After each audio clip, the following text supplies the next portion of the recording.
হরে Krishna. Happy সফলা একাদশী সবাইকে। আর এই যে দেখো আমি একাদশীর রান্না বাড়া করতেছি। এটা হচ্ছে লাঞ্চের টাইমে। সকালে অন্য কিছু রান্না করে দিছিলাম ভগবানকে, কিনোয়া আর হচ্ছে ব্রোকলি ভাজি। আর এখন এইগুলা করতেছি, এগুলো হচ্ছে আলুর চিপস।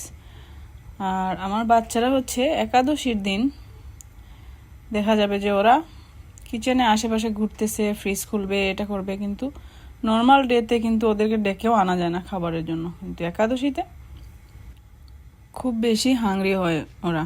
তো এই যে দেখো আমি এখানে আলু দিয়ে আর সাবুদানা দিয়ে বড়া বানাচ্ছি। তারপর হচ্ছে গিয়ে আমি, তোমরা দেখলে, বাদাম ভাজলাম। তারপরে বড়াগুলো বানিয়ে নিব এখন। তো এইভাবে সারাদিন মানে একাদশীর দিনে আরও বেশি রান্না বাড়া করতে হয়। বাচ্চারা তো একাদশী করে, সেই জন্য তাও চিন্তা করি যে বাচ্চারা যদি তাও অনেক কিছু করেও যদি এদেরকে একাদশী করানো যায়, তাহলে তারা পাপ থেকে অ্যাটলিস্ট মুক্ত থাকবে। তো সেই চিন্তাই ওদের জন্য আয়োজন করতে হয়।